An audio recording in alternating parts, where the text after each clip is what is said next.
Iniciando a gravação. Pronto, já estamos gravando a aula. Então, vamos lá. Vou colocar aqui a apresentação e eu vou pedir, como está apenas eu aqui, né? Eu vou pedir para que vocês vão me falando, certo? Qualquer coisa, vocês ligam o áudio aqui, porque eu não vou ver o chat também. Quando eu estiver na apresentação, vocês liguem o áudio para expressar alguma dúvida, entendeu? E, caso necessário, eu saio e dou uma olhada no chat. Vamos lá. Só colocar aqui para apresentar. Ó, tem gente ainda entrando, tá vendo? Apresentar a tela inteira. Vocês já estão vendo aqui, visualizando a minha tela de computador? Alguém fala aqui no chat? Sim, ok, Luísa. Agora vamos lá. Deixa eu só vir aqui. Então, gente, como eu já dei boa tarde a vocês, né? A gente vai dar continuidade à disciplina de Geografia, os conteúdos que faltaram para a gente abordar, né? Sobre os conteúdos que caem, mais caem no Enem. Então, vamos lá. E mais uma vez, para quem não me conhece, quem não participou da aula passada ou não chegou a dar uma olhada no vídeo do nosso canal, né? Na aula gravada, me chamo Érico Felipe, né? E sou graduando em Engenharia Ambiental e Sanitária da UFAL, certo? Eu achei legal que teve gente que tem desejo de fazer Engenharia Ambiental e entrou em contato comigo, né? Chegou a conversar comigo para conhecer um pouco mais sobre o curso, né? Isso daqui, como eu comecei a aula, eu fui lá aceitar.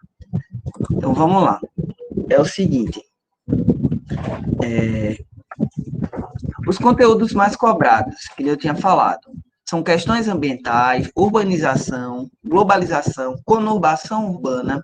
Esse conurbação eu só acrescentei agora, porque eu quis remarcar, né, e trazer à tona o que eu tinha falado na aula passada, que surgiu através da pergunta de uma aluna, e eu disse que eu só ia falar quando eu falasse de globalização. Aí está aqui para lembrar ela, não me lembro o nome da aluna que fez a seguinte pergunta, mas eu não esqueci do conteúdo, certo? Então, assim, questões ambientais, urbanização, globalização, conurbação urbana, geografia agrária, indústria, demografia, ordem mundial e conflitos, relações internacionais, Oriente Médio. A gente não vai ver Oriente Médio, gente, porque o tempo, ele não nos permite ver esse conteúdo que é abrangente, né? Problemas urbanos, América Latina, também não vamos ver América Latina, e a gente sabe que o Brasil faz parte da América Latina, energia, espaço geográfico também não vamos ver, e clima e geologia. Então, assim, a gente já viu questões ambientais, urbanização, problemas urbanos e energias. E agora o que, é que a gente vai ver? Globalização, todos esses que estão em negritos é o que a gente vai ver. Só que ordem mundial e conflitos e relações internacionais está dentro da geopolítica, certo? Então, eu vou pedir que vocês, vou dar uma olhada lá no chat de novo, vocês vão falando, entendeu? Qualquer dúvida que vocês tiverem, liga o microfone aqui, liga o áudio e faz a pergunta, já que eu vou estar nessa possibilidade de estar olhando o chat, certo? Que podem surgir perguntas a qualquer momento. Vamos lá. Deixa eu só ir lá na apresentação. Certo, vamos lá. A gente vai começar com globalização. Mas que danado é isso, Eric? O que é globalização? Estou falando até um pouco mais devagar, né? Para que vocês consigam entender. E porque hoje a gente vai passar por alguns conteúdos que precisam de muita atenção. Globalização, eu peguei uma citação de Álvares, de 1999, lá na página 97, que diz assim: globalização caracteriza um conjunto aparentemente bastante heterogêneo de fenômenos que ocorreram ou ganharam impulso a partir do final dos anos 80, como a expansão das empresas transnacionais, a internacionalização do capital financeiro, a descentralização das pessoas produtivas e a revolução da informática e das telecomunicações. A gente tem que entender que a globalização veio depois dos processos de quê? De industrialização, da revolução industrial. Então, a gente ainda está num mundo globalizado. A gente ainda está passando por transformações técnicas e científicas. Então, assim, diversas transformações tecnológicas, certo? Então, a gente vive se globalizando a cada momento. Aí é isso que ele diz, a gente vive num sistema heterogêneo, entendeu? Aí diz assim, como a expansão das empresas transnacionais, as empresas vão se expandindo, vão tomando novos locais, né, novas regiões, novos países, e através dessa transnacionalização, né, acaba que as empresas elas vão adquirindo novas características, influenciando em novas culturas, né? É tanto que eu falei na aula passada para vocês que hoje a gente chega na área rural e acaba que é tão globalizado que na área rural ninguém esperava de ter um sistema de geoprocessamento, que a pessoa tivesse acesso ao Wi-Fi, que a pessoa tivesse um computador super cheio de informação, super cheio de aplicativos. Então, assim, a gente não espera isso, né? Só que hoje a gente vê. Porque o mundo está se globalizando cada vez mais através dessa revolução técnico-científica. Aí ele diz também a revolução da informática e das telecomunicações, o fim do socialismo de Estado, né, na ex-União Soviética e no leste europeu, o enfraquecimento dos Estados nacionais, o crescimento da influência cultural norte-americana, etc. Então, a gente sabe que o país que representa a maior nacionalização é os Estados Unidos. A gente sabe disso. E a gente viu cada vez mais através de Trump, né? Trump, ele era fã dos Estados Unidos, entendeu? Mesmo com as suas ideias malucas aí, né? Eu tenho muitos pontos negativos a citar sobre ele, mas, assim, a gente sabe que o Brasil, ele não tem essa nacionalização que os Estados Unidos têm. E a gente sabe que os Estados Unidos é uma grande potência, né? Em inovação. Então, assim, a gente sabe que nessa corrida de se globalizar, de se manter informado, de quem traz mais tecnologia, de quem traz mais informação, acaba que os países eles vão influenciando em culturas e, ao mesmo tempo, eles vão fazendo o seguinte, eles vão separando povos, certo? Fica mais claro, deixa eu ver se alguém lançou aqui no chat, ama esse assunto. Vamos lá, voltando. Então, a gente sabe que, gente, quem puder, assim, quando falar alguma coisa, falar no áudio vai ser top, viu? Já para eu não precisar ir lá no chat. Aí o quê? Acaba que vai acontecendo o seguinte, um grande problema. A globalização permite um grande problema, que é o que? A separação das pessoas. Acaba que o rico permanece cada vez mais rico e o pobre permanece pobre, entendeu? Ele não vai, no máximo que ele vai, se ele vai para a classe média, aí o rico, vou dar só um exemplo, certo? De um mundo globalizado. Antes, o rico, o pobre, ele não tinha acesso a toda essa aviação, né, que a gente sabe, né? O pobre não andava de avião, resumindo, há uns anos atrás, certo? E acaba que o pobre, ele começou a vir na classe média, né? Surgiu a classe média, e o pobre tem acesso a esse meio de transporte. E o que é que o rico faz? Não, vamos fazer um jatinho, vamos criar um jatinho. Porque o rico, ele não aceita, ele não se permite andar no mesmo local que uma pessoa de classe média ou classe baixa, entendeu? Então, há essa separação muito visível, né? Então, assim, acaba que até nas redes sociais a gente vê que há uma separação, quem tem mais informação, quem não tem, quem apresenta um post melhor, com uma foto da Apple, né? Então, assim, tem tudo isso é os efeitos da globalização. Então, vamos lá. Agora a gente tem que entender que na globalização, a gente vai falar de um modelo de produção, vale ressaltar que nesses tipos de modelo, Taylorismo, Fordismo, Volvismo, quem vai falar detalhadamente é o professor Alisson lá na aula de Sociologia. E eu só encaixei esses modelos de produção porque a gente vê um pouco na globalização, mas a globalização é extensa, gente, porque uma fase da história do mundo que ainda estamos perpassando. Então, assim, a cada vez a gente se globaliza cada vez mais, certo? Então, assim, a gente vê aqui o toyotismo, a gente está no processo do toyotismo, que é o quê? Criado no Japão, tecnologia de informática e da robótica, jornadas flexíveis, aí diz aqui, eu não sou muito bom em inglês, né, mas diz assim, just in time, produção de acordo com a demanda. E o desemprego estrutural. Por que o desemprego estrutural? Porque acaba que as máquinas vão tomando o lugar das pessoas. E é o que acontece. Vocês veem aí, por exemplo, o caso da Ford, né? A Ford, ela está indo se deslocar para outro país, né? Para outra região, né? Vou ser mais claro, porque eu não tenho a informação completa. E as pessoas estão sendo obrigadas a se transportarem para aquele local. aí eles não se preocupam. Será que as pessoas vão ter como se sustentar, como se manter naquela região? Eles não se preocupam, porque ele se preocupa na produção. Ele se preocupa no modelo de produção que ele tem que manter e no desenvolvimento que ele tem que manter, entende? Então, assim, aqui a gente vê que só em falar no Japão a gente já entende, né? Que a questão é produzir e as pessoas estão em segundo plano. Então, acaba que a gente vive num confronto entre produzir, entre o que é tecnologia, até onde a tecnologia nos auxilia e quem somos nós, que seres humanos somos nós, certo? Como separar a tecnologia da autenticidade das pessoas. É tanto que hoje a gente vive num mundo globalizado de tal forma que tudo que a gente faz, a gente posta, tudo está nas redes, né? E isso é um dos efeitos da globalização. Vamos lá. Enquanto processo político e econômico em escala mundial, o homem vê-se diante da crise que atinge também a esfera sociocultural, ou seja, a tecnologia, a globalização, ela começa a influenciar na cultura das pessoas. Você chega numa comunidade indígena hoje, eles ficam impressionados, né, com alguma tecnologia que você traz. E eu acho bem fácil de você chegar numa cultura indígena, dependendo do local, né, óbvio, você encontrar algum tipo de tecnologia. Você encontrar nem que seja um sistema de rádio, entendeu? Algo que você não encontraria, ainda que o alvo imediato não tenha sido esse, alcançando o espaço de construção e manifestação das diversas identidades culturais. Ou seja, a globalização, gente, ela não veio com esse intuito de separar povos ou de influenciar diretamente na cultura das pessoas, fazendo com que elas percam sua identidade cultural. Mas ela veio no sentido de quê? De ligar as regiões, os países, para que a informação, porque com a globalização, isso é um excelente ponto positivo, que é o quê? Que ela veio reduzir o tempo de chegada da informação. Acaba que antes as pessoas se falavam por cartas e demoravam dias, né? Então, hoje, e precisavam ir lá, né, para poder entregar a informação, muitas vezes.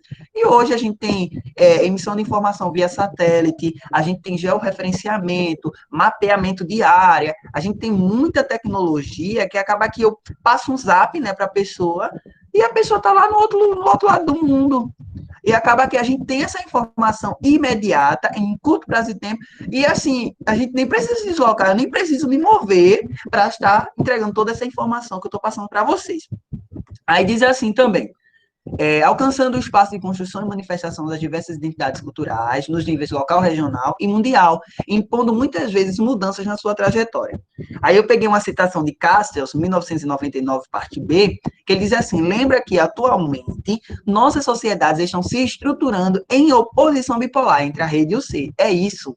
Acaba que a globalização também trouxe essa questão da rede, né? Todo mundo quer estar dentro dessa rede de informação. É o Google. O Google é a maior rede de comunicação, é a maior rede de informação. As informações são lançadas para a gente, impostas para a gente, que às vezes a gente vai entrar lá no Google, a gente só vai digitar a palavra assim, o que é sociedade? E acaba que na notícia a gente já é migrado para outra informação. A INEP acaba de dizer que talvez o Enem seja cancelado. A gente vai lá, vai lá. Ah, havia um vídeo no YouTube, a gente vai, entra para pesquisar um vídeo e acaba que a gente encontra outro. Então, assim, tudo isso é informação que é jogada para a gente, entendeu? Então, assim, todo mundo quer estar dentro dessa rede. E um segundo que a gente desliga o nosso Wi-Fi, a gente perdeu um montão de informações que seriam lançadas pelo nosso WhatsApp. Então, assim, ele vem falar sobre isso, que a gente está dividido, está nessa bipolaridade entre o que é ser e o que é rede. Quanto a informação nos auxilia, o quanto a informação nos faz perder-se nesse mundo de informações, entendeu? Acaba que as pessoas não sabem mais quem elas são e de que forma a tecnologia os auxilia. Aí eu quero saber se vocês tiveram alguma dúvida. Vou lá dar uma olhada no chat. Cada conteúdo que eu terminar, eu vou dar uma olhada. Alguém tem alguma dúvida referente ao... Tem alguma questão?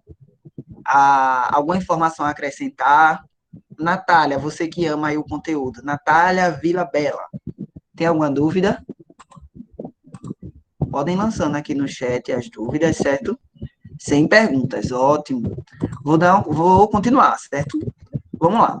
Agora a gente vai lá para a geografia agrária. A gente vai lá para a geografia agrária. Vamos para a geografia agrária. O que diz a geografia agrária? Vamos lá. O que diz a geografia agrária? O que é que a gente vai ver? Primeiro, a gente tem que entender que o Brasil é um país extremamente agrícola. É tanto que a gente tem os cursos de agronomia, tem um grande percentual de pessoas, né, assim, adentrando, fazendo mestrado, e as pesquisas vão crescendo cada vez mais, porque é a verdadeira história, né? Se o campo não planta, a cidade não janta, porque é o campo que mantém o alimento da cidade, é o campo, é o setor rural que mantém o alimento da área urbana. Então, assim, vamos lá. Quase a metade do território é ocupado por estabelecimentos rurais. As concentrações e as relações estão divididas em, ou seja, a gente vai ver essas relações.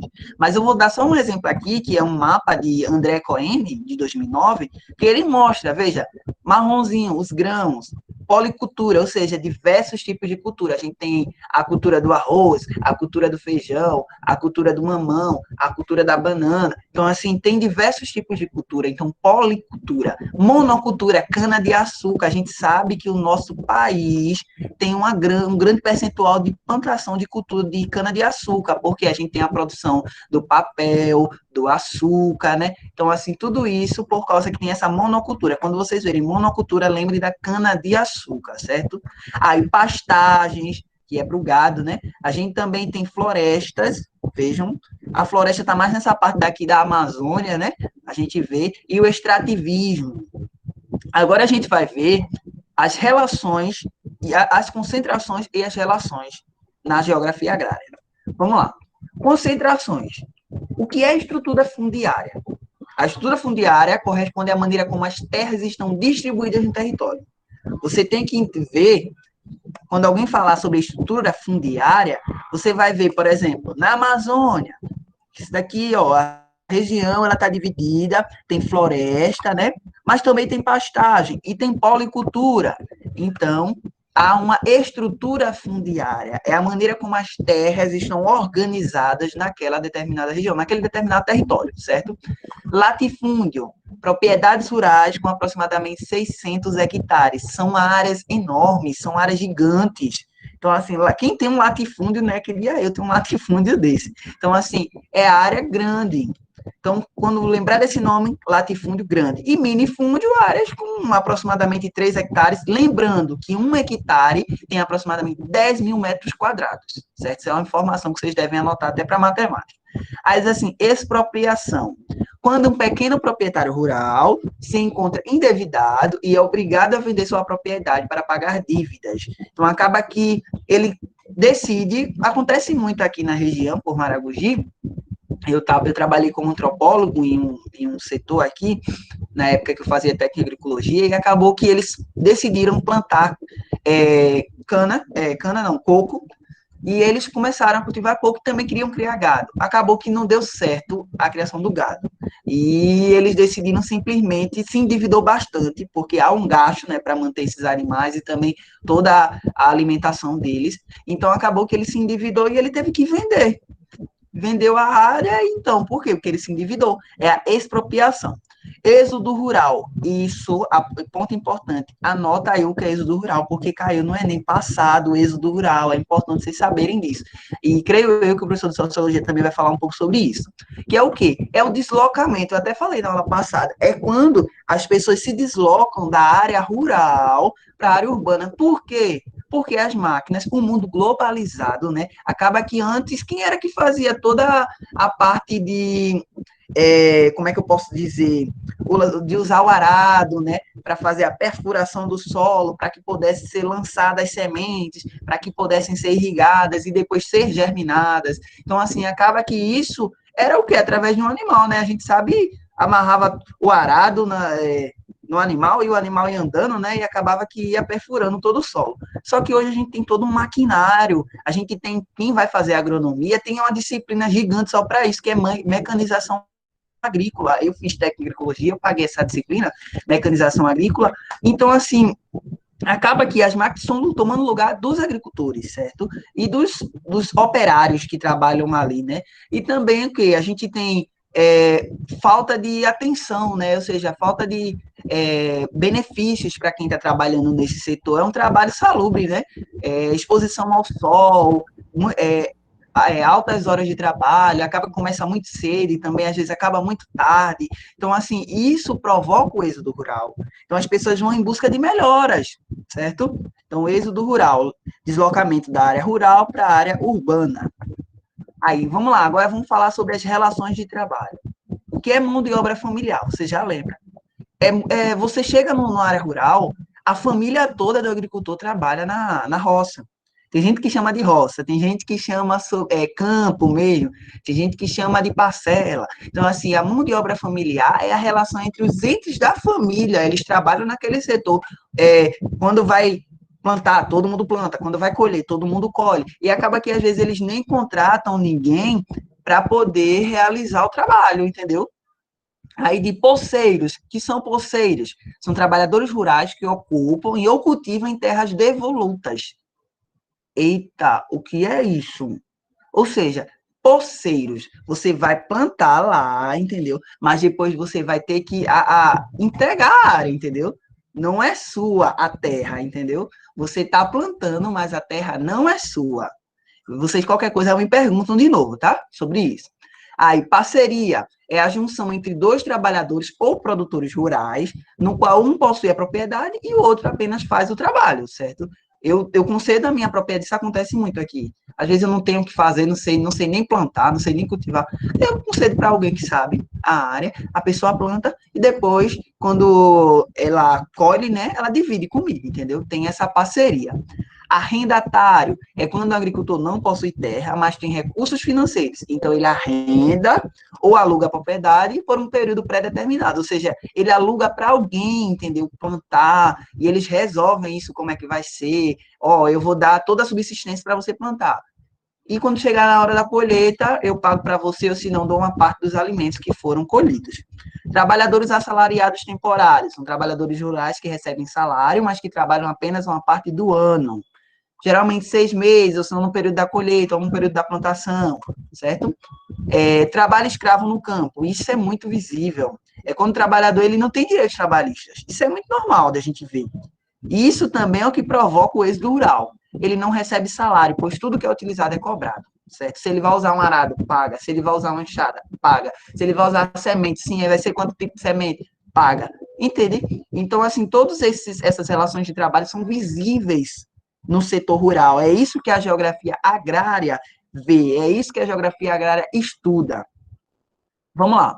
Agora eu vou querer muito, vou cobrar muita interação de vocês, porque agora eu quero saber o que é, vou dar até uma olhada lá no chat, eu quero saber o que é demografia. Quem é que vai falar para mim o que é demografia? Eu quero que ligue o áudio, alguém aqui. Vamos aumentar essa participação, né? Vamos interagir. O que é demografia? Quem sabe o que é demografia? Pode lançar aqui no chat também. Pode falar, liga o áudio.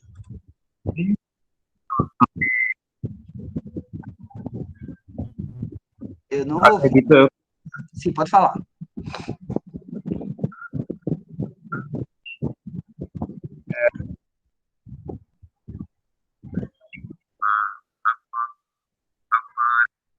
Ô, Mário, eu não estou te ouvindo, Mário.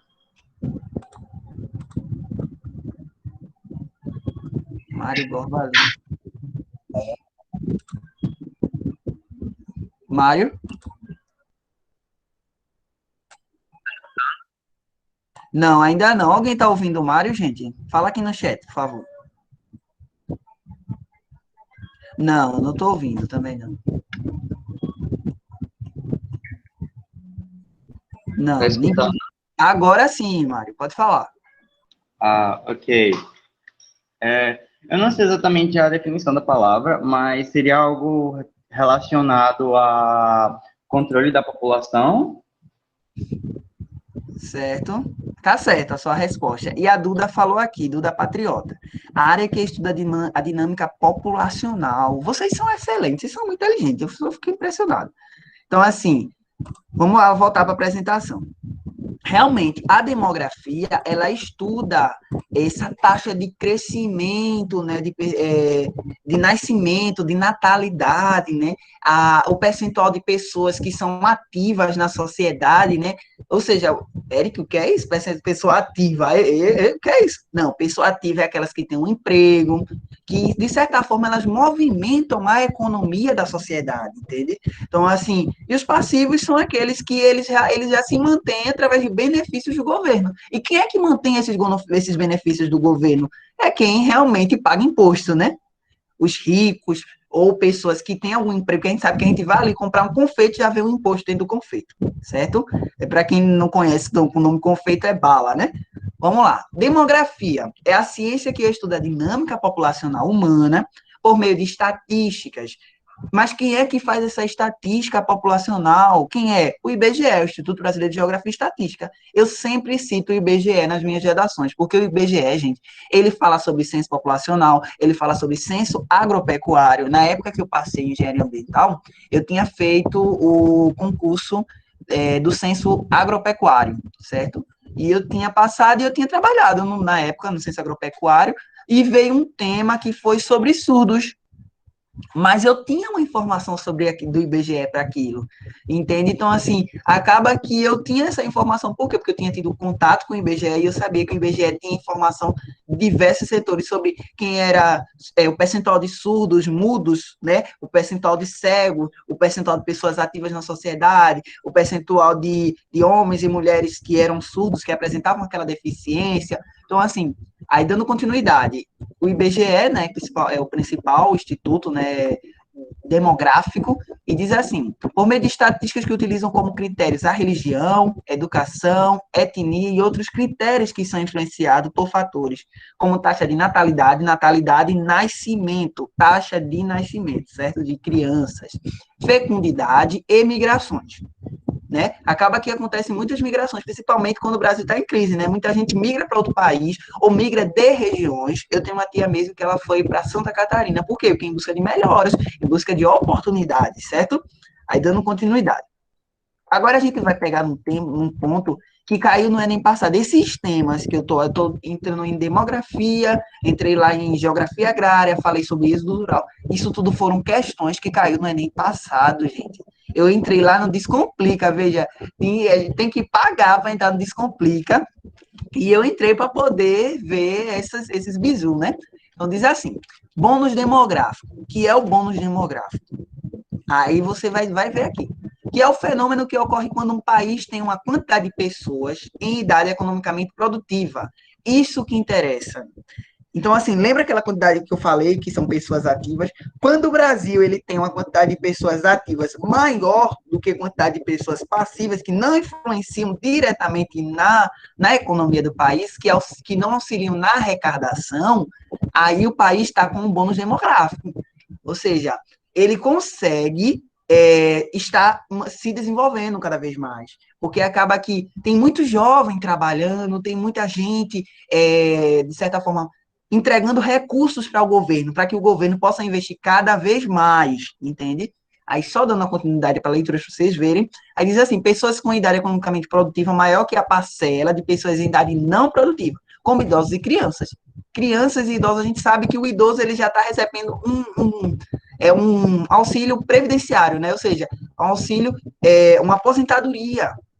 Então, ele já está se beneficiando daquelas que são pessoas ativas. Aí eu trouxe aqui um gráfico para vocês, muito legal, que aí vocês vão dizer, o Eric, dava para falar sobre reforma da Previdência, não foi? Dava. O Brasil realmente, quando acaba que a gente tem um percentual de pessoas que não contribuem, né, não contribuintes, maior do que as pessoas que estão contribuindo, isso é um problema para o país. Senão, acaba que a gente vai ter que ajudar muita gente, a gente vai ter que fornecer saúde, a gente vai ter que fornecer alimento para as pessoas que estão em baixa renda, né? Isso. A gente vai ter que fornecer auxílio, educação de qualidade, né? São direitos da sociedade, né? São direitos civis sociais, né? Então, assim, são direitos de segurança. Então, a gente tem que fornecer esse direito como? Tendo recursos, né? Por meio dos impostos que são coletados. Então, assim, a gente tem um gráfico aqui que diz assim, que é a população total, né? A população em idade ativa, que é PIA, né, de 15 a 64 anos, e proporção de PIA, né, ou seja, você vai ver aqui. Primeiro, população ativa é esse vermelhinho, né? Você vê aqui. É uma quantidade legal. Aí tem o PIA, né, que é o que? A população em idade ativa, entendeu? que está abaixo da população total. Isso já é esperado, certo? De um país. Aí você vê, né, que não pode passar, né, óbvio. Aí agora você vem para a proporção. A proporção, ela está acima da quantidade de pessoas ativas. Acaba que o país, quando ele está passando por isso, você tem que o quê? Aumentar, você tem que fazer uma reforma de forma, não é que eu estou defendendo a reforma da Previdência, o que eu estou falando é que para um país, certo? Ou ele utiliza formas de arrecadar outros recursos por meio de outros meios, arrecadar recursos, principalmente para essas pessoas que não estão de maneira ativa, né? Tem que ver alguma coisa, ou ele vai criar outras parcerias, ou ele vai trabalhar no setor do meio ambiente para captar novos recursos, né? Então, assim, ou ele vai ter que fazer uma reforma na Previdência, porque acaba que a proporção, né, de pessoas que serão que devem ser auxiliadas é maior do que e muito grande, né? Muito maior do que a proporção de pessoas, do que o percentual de pessoas que estão trabalhando, que estão contribuindo com a arrecadação de fundos, né, de recursos financeiros para manutenção do governo. Deixa eu ver se alguém tem alguma dúvida aqui.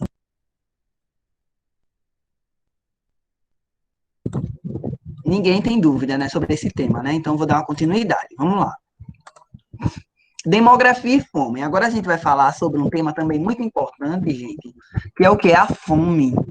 Aí eu já vou indicar para vocês um livro chamado Geografia da Fome, que é de Josué de Castro. Eu já tive acesso, já li algumas páginas desse livro e eu fiquei chocado da forma que Josué de Castro fala sobre fome. É muito interessante como ele usa os fatos para abordar, né? Para abordar esse tema que é tão, às vezes a gente diz, mas eu nem vejo tanto assim e tal. Depende do lugar onde você está, né? Porque a fome é um problema que alastra a nossa sociedade, né? Até hoje a gente passar por fatos como esse, né, é chocante, principalmente para uma sociedade se globalizada, né, técnico-científica. Então diz assim, fome provém da falta de alimentos, né, que atinge um número elevado de pessoas no Brasil e no mundo. Apesar que dos grandes avanços econômicos, sociais e tecnológicos, da mesma forma que eu falei, atualmente cerca de 32 milhões de pessoas não têm acesso ao alimento, gente. Isso é muito sério. Como é que essas pessoas, se elas não têm acesso ao alimento, como é que essas pessoas vão ter uma vida digna? Como é que essas pessoas vão ter acesso à educação? E, principalmente, a gente vai alastrar um caso que já está alastrado no nosso país, né? A saúde, né? Então, assim, esse processo é resultado da desigualdade de renda e desigualdade social. Aí, agora eu vou fazer uma pergunta e eu quero que alguém me responda. A fome pode ser considerada uma consequência da globalização, sim ou não? Quem é que vai me responder? Vou olhar aqui no chat. Sim. Sim. Por que, Natália? E aí, Natália, por quê? O que você acha isso? Eu posso chutar? Pode chutar, pode dizer. Beleza. Eu acho que já como o mundo vai evoluindo e tudo mais, algumas pessoas acabam não evoluindo junto com o mundo, não conseguindo ir atrás. Aí eu acho que algumas pessoas acabam ficando atrás por causa disso. Aí eu acho que é isso, não sei. Não, é isso mesmo. Aumenta a desigualdade, né? Isso até. Exatamente, Isso mesmo, Natália falou aqui, porque alguns países se desenvolvem e tem uns que ficam para trás. Isso é a mesma coisa que o Mário falou.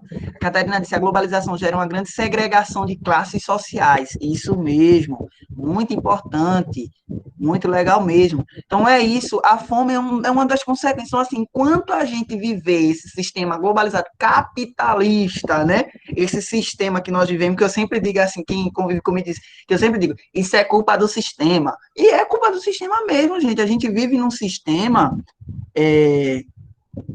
O áudio tá baixo super baixo para mim. Deixa eu só desligar aqui. Desligar aqui o ventilador. Para você está legal o áudio, gente? Fala aí, Natália, se o áudio tá legal. Sim, tá ótimo.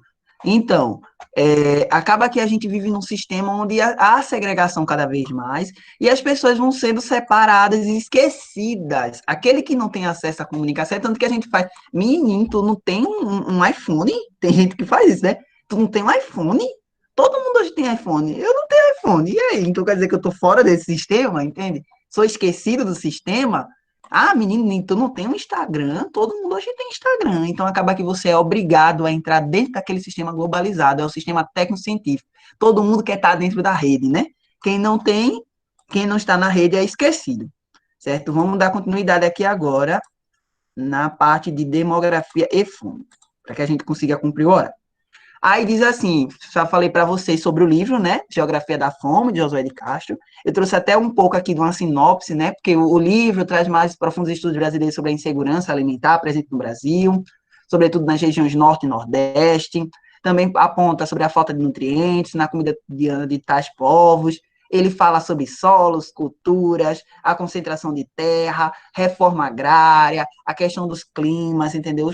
Tudo isso fala, porque a gente sabe que a fome, né, é um tema muito sério, né, no semiárido nordestino, né, isso, a seca, o que a seca provoca. Então, a gente hoje não é muito difícil, né, a gente entrar, sentar na sala, assistir televisão e ver esses fatos, né, sobre o problema da seca, né, a falta de água e de alimento para as pessoas. Agora, eu queria saber, gente, o que vocês entendem por geopolítica? O que é geopolítica? Quem sabe me dizer o que é geopolítica? Dá para citar na redação o tema da fome de Josué de Castro? Dá sim, com certeza. Com certeza dá para citar. Josué de Castro, gente, ele é referência na geografia. Tanto, a gente sabe do geógrafo, né? A gente sabe do geógrafo Milton Santos, né? Mas, assim, Josué de Castro ele fala muito sobre a realidade brasileira, né? De uns anos atrás e também um pouco atual, né? Sim, aí Natália diz assim: geopolítica, estudo da política, estudo das relações de países, das atualidades, isso mesmo, tudo isso. Está dentro dessas informações que você me passou.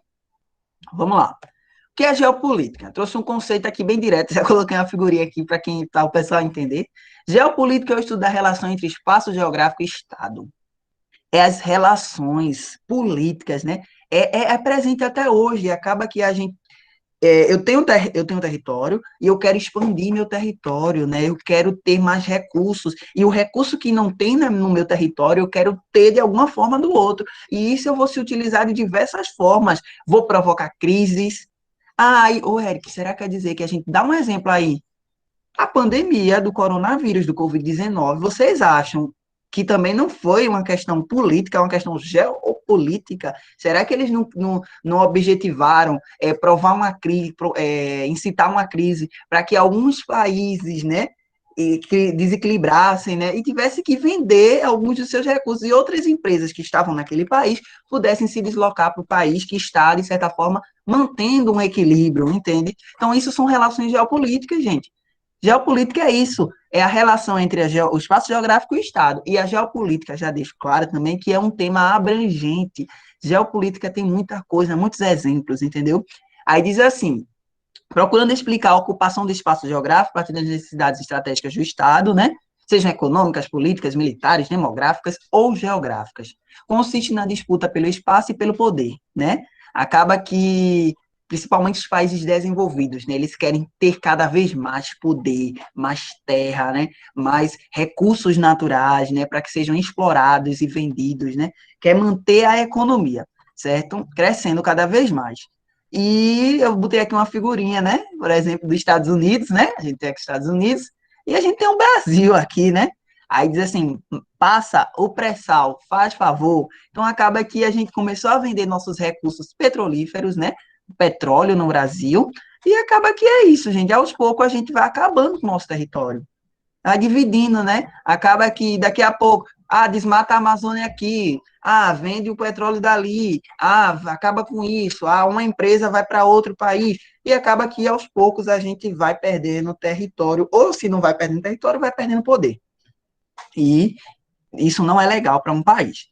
Aí diz assim, os principais temas abordados no Brasil sobre geopolítica são pré-sal, isso mesmo, tem até uma figurinha aqui. O petróleo tem que voltar a ser nosso. Quem é esse daqui? Quem diz quem são esses dois daqui? Quem sabe? E aí, quem sabe? A Duda falou assim, tem como foco de estudo as perspectivas geográficas e históricas, isso mesmo. Quem sabe quem é esse daqui, ó, que tá de cabelo amarelinho? Ninguém sabe quem é ele? Aonde? Ó, aqui, vou mostrar para você. Aqui, ó. É o primeiro que tá puxando aqui Trump. Trump, isso mesmo. Então acaba a gente. Para mim, o Trump foi talvez um dos piores presidentes também. Talvez do mundo. Concordo. Concordo, assim, é tipo assim. E até então ele não queria nem sair, né? Ele fez de tudo para não sair. E acaba que era isso, gente. Ele queria tomar as maiores potências, ele quer ter poder, são presidentes totalmente ambiciosos, capitalistas, que usam de argumentos, né? Ah, as pessoas são socialistas, são comunistas, né? E essas teses, né? Ele Vai bota trazendo. a culpa tudo nos imigrantes. Isso mesmo, bota a culpa nos imigrantes. Então, assim, eles se utilizam de fatos para defender o capitalismo desraigado e exacerbado, né, deles. Então, a gente também pode falar na geopolítica, reforma agrária, recursos agrícolas, demografia, que nem eu falei, petróleo e Petrobras. A gente viu a crise da Petrobras aí, né? A proteção das fronteiras, que é a questão dos imigrantes, as questões de infraestrutura, Mercosul e Unasul, industrialização, crescimento urbano, questões políticas internas, questões indígenas. A gente sabe que o nosso presidente atual, né, o Bolsonaro, né, a gente sabe que teve esses problemas, né, com as questões indígenas aí, né, vamos ocupar a Amazônia, vamos vender pedaços da Amazônia, vamos deixar explorarem a Amazônia, né, isso são questões geopolíticas, gente. Tem alguns que pensam, ah, a Amazônia tem muitos recursos, tem outros que dizem, não, vamos acabar mesmo com a Amazônia, porque se não vai ser nosso, não vai ser de ninguém, entende? Então, assim, isso são questões geopolíticas. Todos os fatos que a gente vê na sociedade são questões políticas, é para enfraquecer o outro país, o outro governo. E se não se alia a ele, você perde, você cai. A gente viu aí a corrida, né, de quem entregava a vacina primeiro, né? A corrida da cura do coronavírus, né? De certa forma, da prevenção. Então, assim, e acabou que você vê, um país criou, mas o outro cria a sua e diz que é mais eficaz. Ah, a eficácia da minha é 58%, a minha é não sei quanto. E acaba que o Brasil, com certeza, ontem eu assisti no jornal, né? Falando que o ministro da Saúde, né, ele falando que a eficácia da vacina do Brasil é 58% e que também talvez fosse a melhor do mundo. Óbvio, isso é questão geopolítica, ele tem que dizer que é a melhor. Por mais que aconteça fatos corriqueiros, né, que alguém morra amanhã e tal, ou sofra outras consequências, né, ele tem que dizer que é a melhor, porque ele quer vender também a vacina dele para outro país que é subdesenvolvido, certo? Que está em desenvolvimento e ainda não conseguiu obter, entendeu, essa vacina.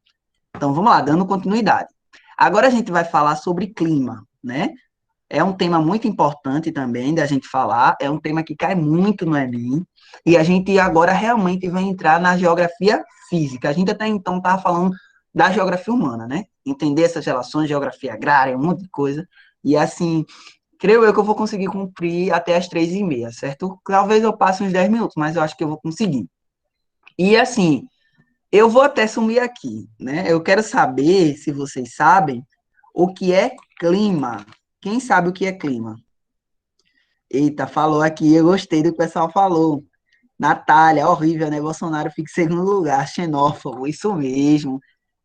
Sim, a xenofobia, né? O que é, quem sabe o que é xenofobia? Xenofobia, né, é o preconceito, né, com outras culturas, né? Com imigrantes, né? Ou emigrantes. Então, assim, quem sabe o que é clima? Quem sabe me definir o que é clima aqui? 37 pessoas na aula, e eu queria saber quem é que consegue me definir o que é clima. Natália, Mário. Alguém sabe o que é clima? Vamos ver. A primeira concepção que vier na sua mente, você pode falar. Que clima é isso? É que Pode falar, Mário. o senhor tá me deixando tímida, eu tô com vergonha de falar. Eu tô dando oportunidade para as pessoas. Vitória. Vitória, você sabe o que é? Tudo bem, Mário. Vitória Camille. O que é clima? Vocês não sabem o que é clima?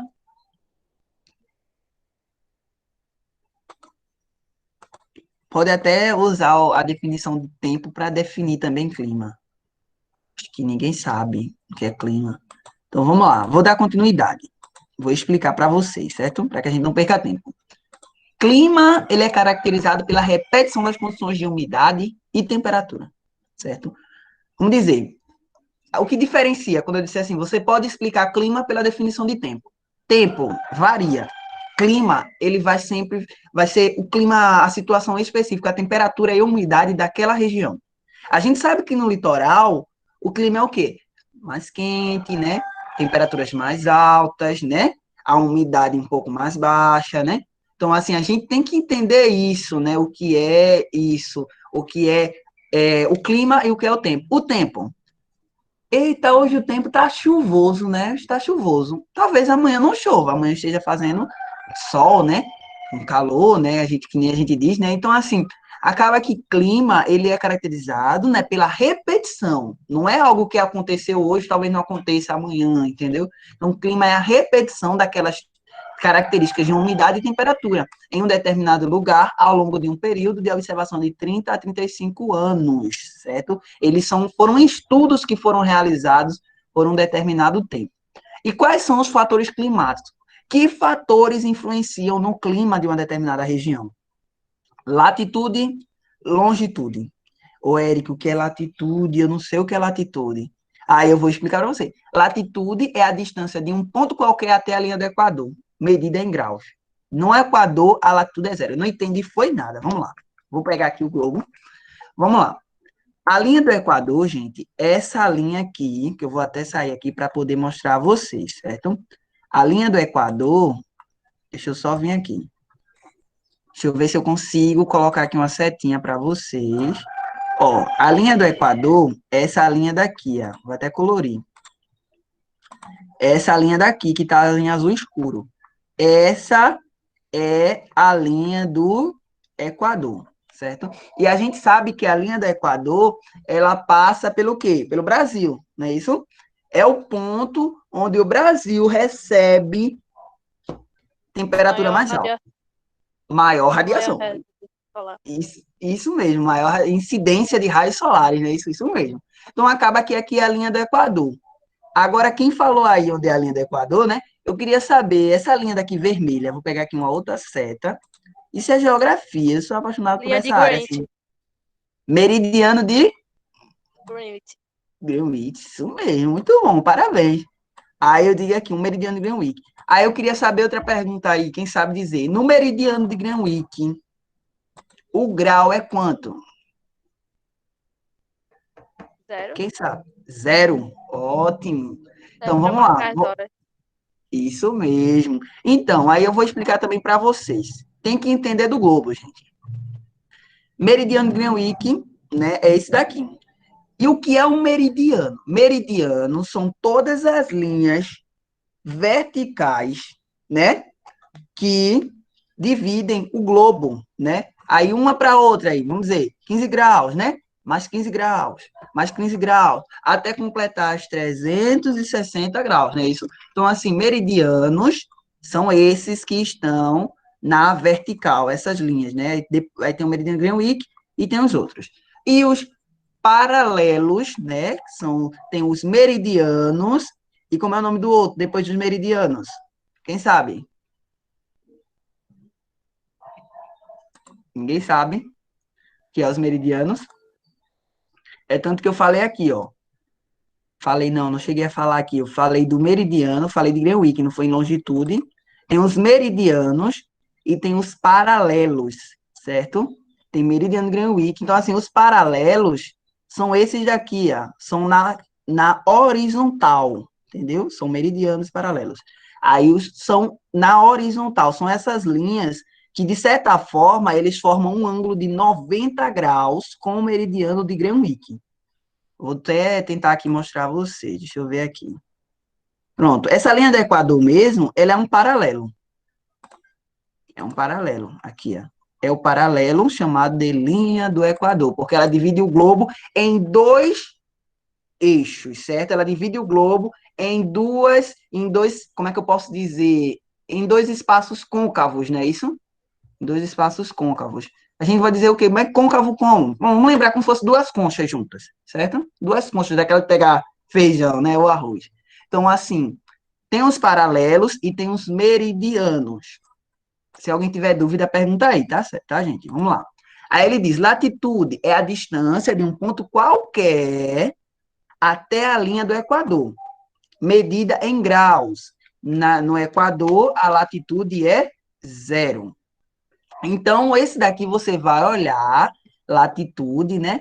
Aí ele diz assim, a outra, longitude, é a distância de um ponto qualquer até Greenwich, também medida em graus, chama-se longitude.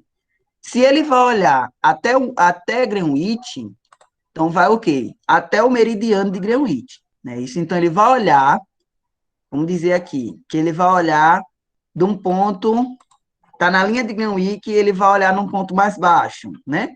Ou vai olhar num ponto mais alto, mas em referência a Greenwich. Se ele vai olhar em referência a Greenwich, de certa forma ele está olhando na vertical. Se ele vai olhar em relação à linha do Equador, de certa forma ele está olhando na horizontal, porque a linha do Equador é um paralelo que é localizado na horizontal. Todo mundo entendeu? Sim, Alguém entendeu, gente? sim.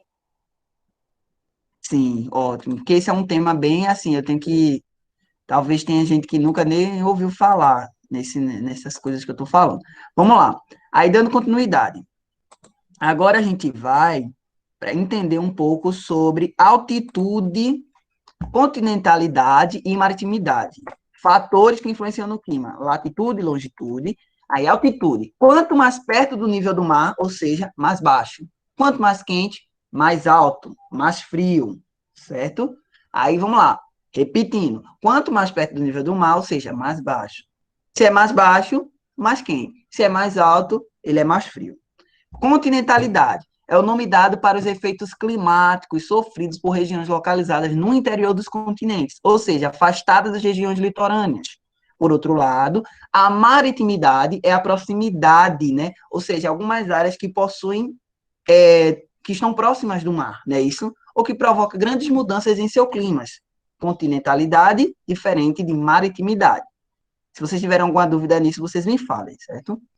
Agora eu corri um pouco para chegar aqui nesse tema. O que é albedo, Eric? Meu Deus, o que é isso?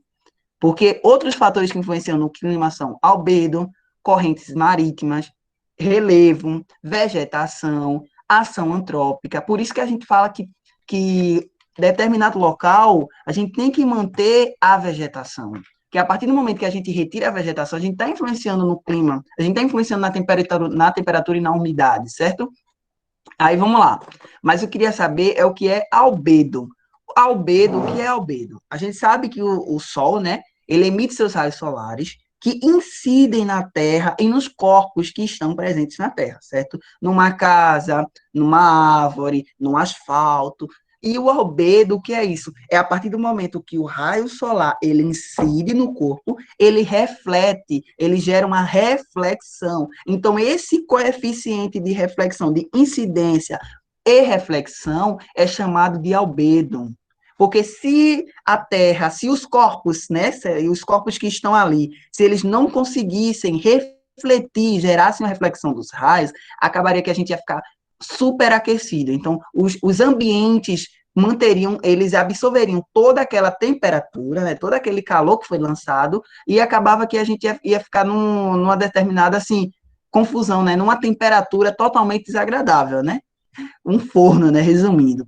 Então, assim, foi isso que ele falou aqui. Albedo, coeficiente de radiação, é o conceito de climatologia e astronomia, utilizado para o cálculo da refletividade de superfícies, certo? Vamos lá. Agora vamos falar um pouco sobre clima e as regiões áridas. Clima e regiões áridas. Que é isso, Eric? Deixa eu só dar uma olhada aqui, que eu acho que a gente já está chegando ao fim. Falta pouquinho. Porque para eu saber onde é que eu estou. Aí diz assim, são exatamente 3 horas da tarde e 5 minutos. Clima, regiões áridas. A gente vai ver quais são as características das regiões áridas. Eu vi até que alguém falou assim, disse, Eric, que no Nordeste faz tempo que não chove, né? Realmente. Apesar que aqui hoje está meio chuvoso. Mas demora para chover. Pluviosidade. A característica principal do clima desértico é a baixa umidade. A gente sabe que o deserto, né, locais desérticos, né, são mais quentes. E pluviosidade é o quê? Índice pluviométrico, índice de chuva, né? Geralmente é pouca chuva. Em muitos casos não chega nem a 300 milímetros anuais. É tanto que eu coloquei aqui a foto, né, do mapa, né? A gente viu aqui, todo mundo sabe que isso daqui é a região Nordeste, não é isso? A região Nordeste. E eu coloquei aqui zona semiárido, vocês vão ver que tem Alagoas, Pernambuco, tem muita gente de Pernambuco, Piauí, aí zona úmida, subúmida, né? Aí temperaturas em amplitude térmica. Os desertos quentes durante o dia, quando há presença de luz solar, apresentam elevadíssimas temperaturas. No entanto, quando chega a noite, o que acontece? As temperaturas caem, chegando até o negativo. E o solo da região é o quê? Das regiões áridas são solos o quê? Arenosos, né? Também podemos encontrar latossolos, para quem quiser depois anotar essa informação. Latossolos são aqueles solos alaranjados, certo? Aí agora vamos falar um pouco sobre amplitude térmica diária, que é diferente, que é a diferença entre temperatura máxima e a temperatura mínima. Aí você vai ver que aqui tem sertão, né? Quem é de Pernambuco vê que está dividido entre sertão, agreste e zona da mata, certo? Alguém aqui é localizado no agreste de Pernambuco? Alguém de Pernambuco aqui? Deixa eu ver se alguém fala aqui. Eu sou do litoral. Você é do litoral, né? Eu também sou do litoral. Sim, Zona da Mata, a Rebeca é da Zona da Mata, Gisele Olinda. Então, assim, sabe que qual é a característica daí, né? Então, assim, a gente sabe que qual é a sensação térmica, né? Então, aqui, durante os dias, as temperaturas são superiores a 35 graus. Você vê, Maragogi, que é litoral, a gente chega no máximo, assim, dependendo do dia, né? 26, 27 graus.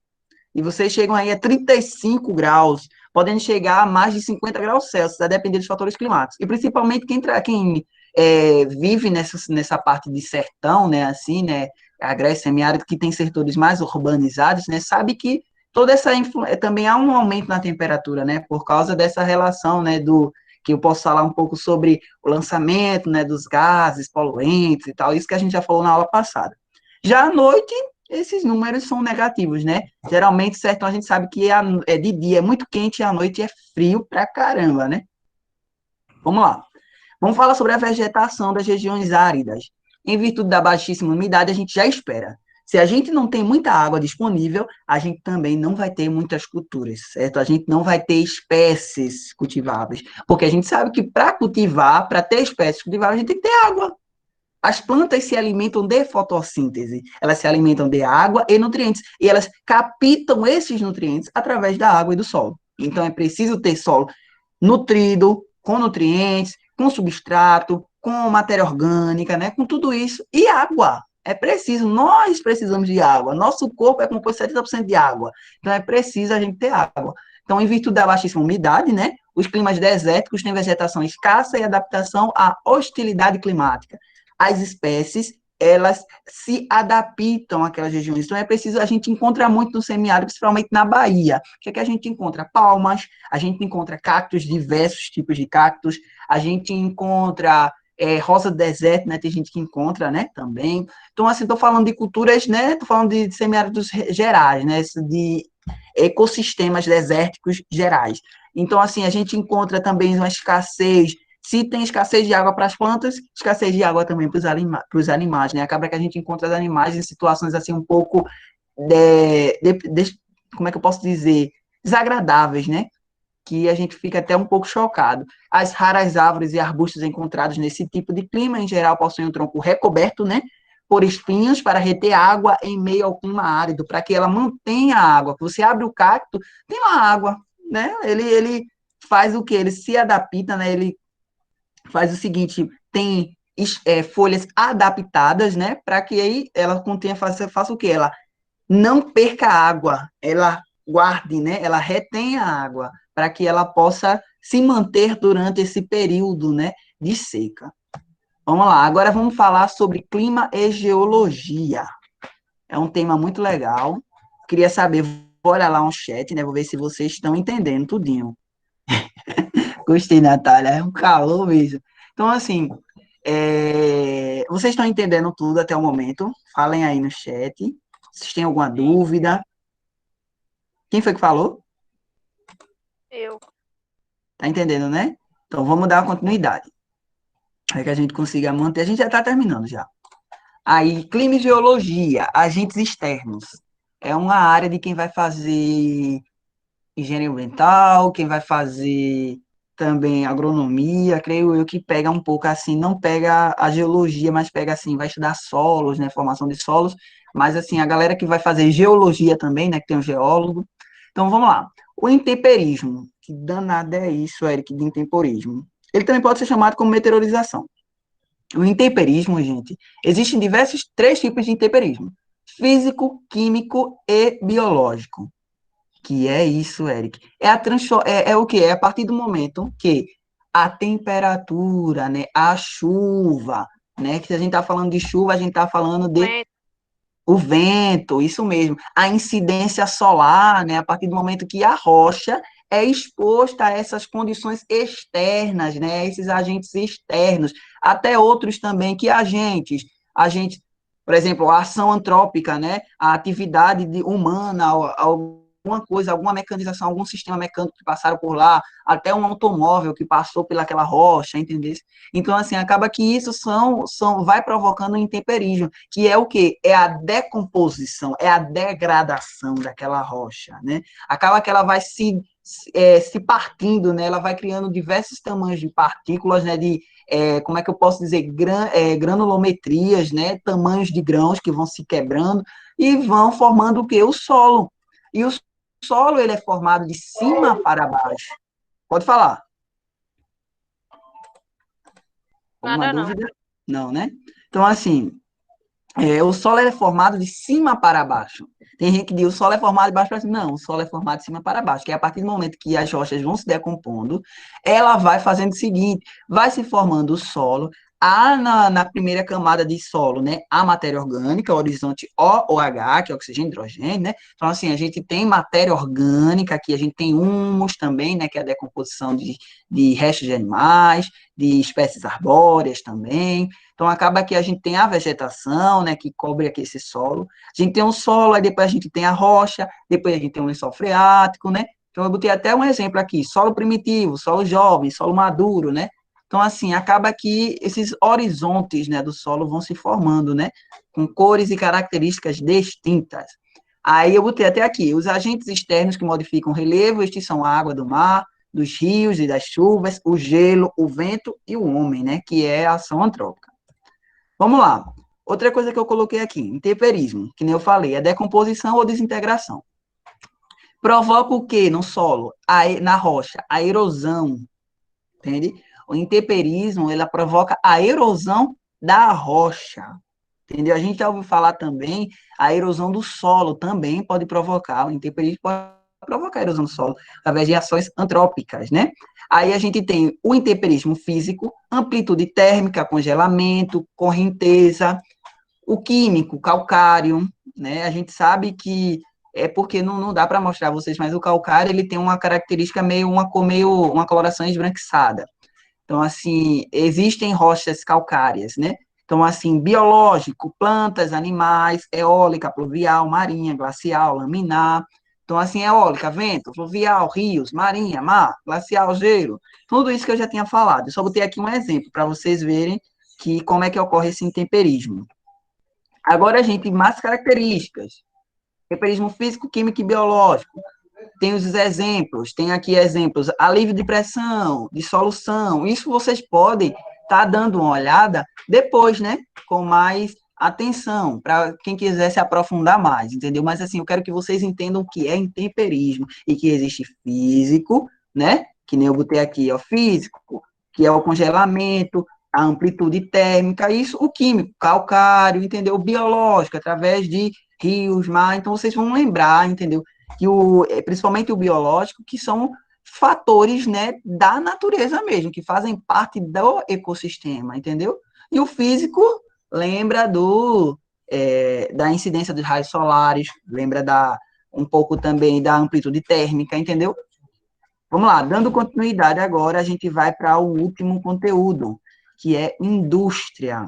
Vejam como a gente está conseguindo manter, né? Já são 13h12. Deixa eu só ver se vocês têm alguma dúvida aqui no chat. Tudo bem, né? Vamos dar continuidade. Vamos lá. Indústria. A gente vai falar um pouco sobre a industrialização e também da forma que o Brasil foi industrializado. É o nosso último tema, né? Que eu vou até mostrar aqui a vocês, que a gente conseguiu passar por todos, que o nosso último tema é o quê? A gente falou, né, sobre globalização, conurbação. Eita, ainda vou falar de conurbação. Aí lembrem que no finalzinho eu vou falar sobre conurbação. Aí tem demografia, aí agora a gente vai para a indústria, que é um tema que cai no Enem de 6,5%, né? E caiu questão, teve questão que caiu sobre indústria no Enem passado. Aí vamos lá, dando continuidade. Deixa eu só voltar aqui. Vamos lá, indústria. A industrialização começou tarde no Brasil, a gente sabe disso, né? É tanto que a indústria, primeiro, ela começa a surgir nos países desenvolvidos. Então, e já começou utilizando as máquinas modernas para a época, mas não fabricadas aqui, em si importadas, né? Essa parte de indústria é quando a gente volta mais uma vez para a geografia humana. A gente saiu da geografia física e agora a gente vem para a geografia humana. A gente sabe que quando começou-se, né, a se industrializar, se iniciou pelo quê? Pelas lavouras de café. Como a gente vai intensificar a produção de café? Que maquinários nós vamos utilizar? Que meios nós vamos utilizar para disseminar, para exportar esse produto, entende? Aí a gente vê que nos momentos de crise na Primeira Guerra Mundial, a crise de 1929, a Segunda Guerra Mundial, que foi se investindo no quê? Na indústria, né? Deixando o café um pouco de lado, entende? Então, assim, quando começa a se intensificar, acaba que eles começam a perceber que, poxa, não dá para a gente só viver de agricultura. A gente pode até criar soluções, né, de criar maquinários para trazer para a parte da agricultura, mas, assim, a gente tem que investir em bens duráveis, porque a indústria vem para isso, trazer uma linha de produção para produzir bens duráveis, entende? Então, assim, houve mais investimentos em bens duráveis e não duráveis, que nem eu falei. Aí, continuando. A industrialização, né, começou em 1950 e surge primeiro nas multinacionais, né? São as empresas norte-americanas, europeias e japonesas que se instalaram onde? No Brasil. A gente sabe que primeiro a industrialização começa a surgir com os países desenvolvidos para chegar nos subdesenvolvidos. A gente sabe que o Brasil é um país subdesenvolvido, ainda é em desenvolvimento. Então, assim, surgem indústrias intermediárias, são aquelas que não são tão referências, mas que, né, estão chegando nesse grande movimento, né? Aí o quê? Concentração industrial, né? Elas se concentram onde? Eric, quando chega, primeiro, gente, quando chega uma indústria, ela vai para o local que ela vai ter mais visibilidade.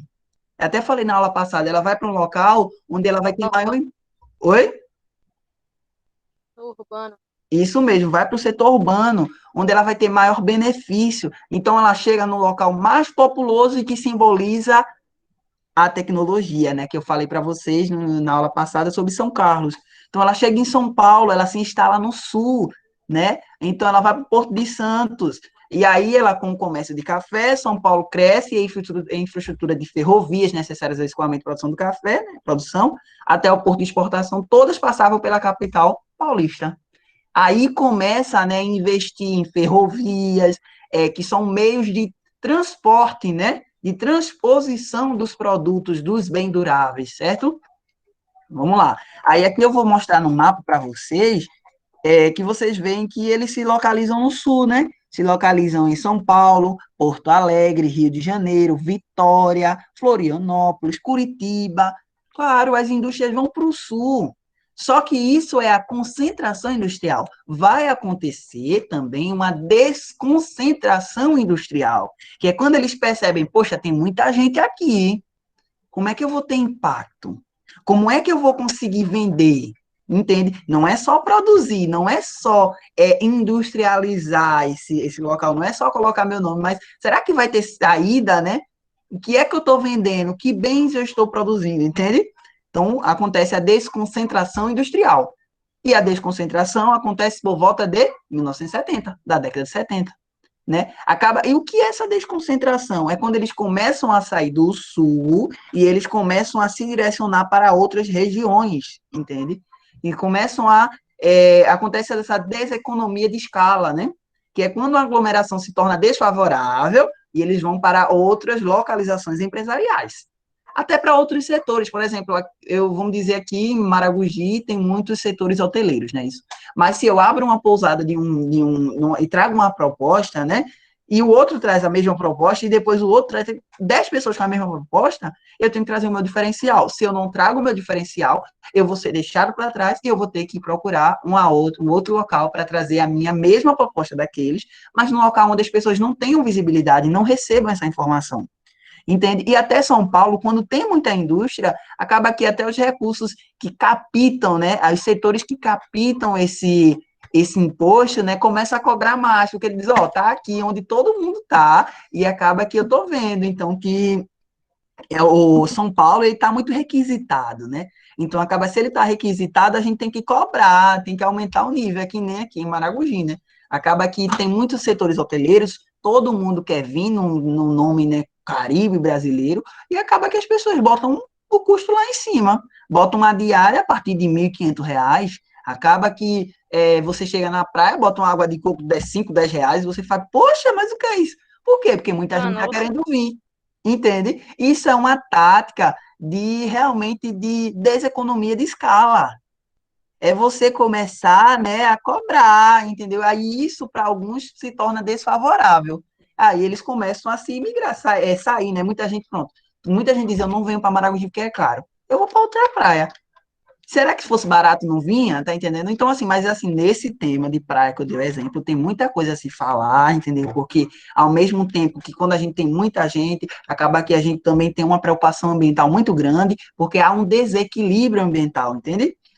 Vamos lá, muita exploração. Aí, eu acho que já terminou, gente. Aí agora eu vou para dúvidas, né? Então, quando eles saíram aqui quando aconteceu essa desconcentração industrial, eles vão para aqui para a parte, né, nordeste, né? Eles vão indo para o norte, nordeste, né? Vão deixando um pouco o sul de lado. E eu vou falar agora um pouco sobre conurbação urbana. Aí eu queria que vocês lembrassem quando eu falei de urbanização. Lembra quando eu falei de urbanização, que eu falei que acaba que sim. vão crescendo, né? A gente falou das metrópoles, a gente falou das capitais, né? E acaba que vão crescendo desenfreadamente. E o que acontece? Quando elas vão crescendo desenfreadamente, que vai mostrando cada vez mais as diferenças, né? O que é que entra em um tema? Conurbação. Que danado é isso, Érico? O que é conurbação? É quando, gente, duas cidades, duas metrópoles, né? Duas regiões começam a se desenvolver tanto que uma começa a chegar próximo da outra, entendeu? Começa a ter território da outra, e acaba que fica dois que fica parecendo um, entende? Aqui eu vou dar um exemplo por aqui, por exemplo. Aí o que é viável? Se unir. Ah, vamos fazer o seguinte, se aqui, vamos dizer, teve um caso aqui em Alagoas, Pernambuco, né? Foi em Pernambuco isso. O que aconteceu? Eles têm Barreiros, eu acho que vocês são de Recife, já ouviram falar em Barreiros, Pernambuco, né? Tem Barreiros, então a partir de Barreiros tem também São José da Coroa Grande. Só que Barreiros, ele é uma cidade super urbanizada, né? Tem uma urbanização incrível, que você fica besta, assim, do tempo que eles foram até aglomerando-se também em morros, né? Foram destruindo tudo para poder habitar. Então, assim, por causa das inundações que ocorrem. E o que você tem? São José da Coroa Grande são dois locais que tem praia, né? São José da Coroa Grande é um município também, que também tem um índice populacional grande, né? E acabou que também cresceu muito. E o que foi que eles queriam? O Barreiros queria tomar São José. Acaba que tem essa briga, entendeu? É a briga geopolítica também. Porque um quer ficar com o território do outro e apenas colocar, diz, ó, ou é Barreiro ou é São José. E aí? Eu vou lutar para ter o teu território. E acaba que os habitantes que já se conhecem como, vamos dizer, olindenses, e o outro, eu sou recifense, eles não aceitam essa conurbação, entende? Alguns aceitam, mas, assim, há conflitos para que ocorra essa entrega de território, entende? Então, essa conurbação é esse problema, é os problemas da urbanização, quando cresce demais, quando se urbaniza demais, que não tem mais local para onde ir, né? Não tem mais o que urbanizar, aí eles começam a querer novos territórios, né, novas regiões. Entendem? Eu vou lá no chat e vou olhar se vocês têm alguma dúvida. Professor, Pode falar. esse negócio de conurbação é um negócio oficial ou fica só entre as duas cidades mesmo?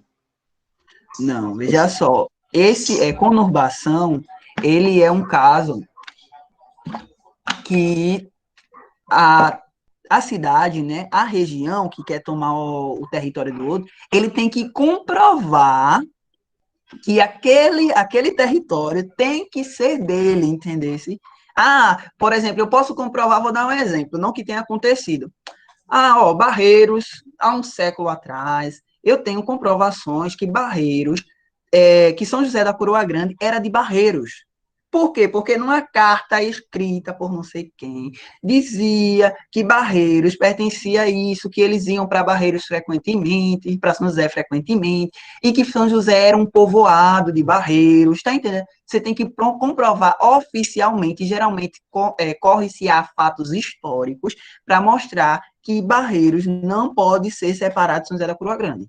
Entende? Não pode simplesmente ocorrer assim de habitar, porque isso acontece muito nos conflitos, apesar que quando é um local, por exemplo, que não tem nome, vamos dizer, uma região que não tem nome, que não tem prefeito, que não tem, né, ninguém gerenciando, é mais fácil de ocupar, né? É o famoso sem terra, né? Chega lá, ocupa. Mas assim, quando tem gerenciamento, quando tem, aqui também aconteceu em Alagoas, a gente tem Japaratinga e a gente tem Maragogi. Maragogi tem vários povoados, tem Barra Grande, que é onde eu resido, tem Peroba, tem São Bento. Tudo isso, se tivesse gerenciamento, Peroba seria só um município, aí São Bento seria outro, e acaba que há essas divisões. Apesar que descentralizar, colocar várias prefeituras, também não é muito bom, porque acaba que você começa a dividir pessoas e você também começa a ter que investir mais, tá entendendo? Você entendeu, Mário? Entendi sim, Eric. Pronto, então você tem que comprovar oficialmente, não é simplesmente a tomada, não. Alguém tem mais alguma pergunta? A Rebeca fez assim, vai mandar o slide? Sim, vou mandar o slide. Então, gente, a geografia no Enem, vou mandar até para vocês, certo? Eu vou mandar para vocês um link, eu tenho um link com todas as questões que caiu de geografia, que caiu no Enem passado em geografia, certo? Que vocês sabem que a geografia cai nas ciências humanas, né? E foram mais ou menos umas 20 questões. Aí eu vou passar para vocês e vocês vão responder, entendeu? Vão responder e depois. Pode falar, Natália. Disse ok. Pronto, eu vou passar e vocês respondam para vocês conferirem que realmente tudo que foi passado, né? Apesar que questões ambientais é um tema muito amplo, né? Eu estou escorregando nas palavras. É um tema muito amplo que dá para se estudar muita coisa. E quando eu passar para vocês, eu vou passar o slide completo. Vocês veem que toda a nossa aula, nossas duas aulas, passou-se em 58 slides. Porque eu queria realmente chegar, porque se eu for falar só de globalização, tem muita coisa para me falar de globalização. Tem muita coisa para me falar de geopolítica. Só que eu quero que vocês sejam eficazes, entendeu? Cheguem no Enem para arrasar, para dar show, porque tem outras coisas, muitas matérias, vocês viram os professores de ontem, né, em história, para resumir fica difícil, porque eu também, na geografia, a gente passa por fatos históricos, a gente passa pela sociologia, a gente passa pela física, só que a gente tem que ser mais direto, né, para poder entregar informação para vocês de acordo com o tempo que a gente tem, entendem?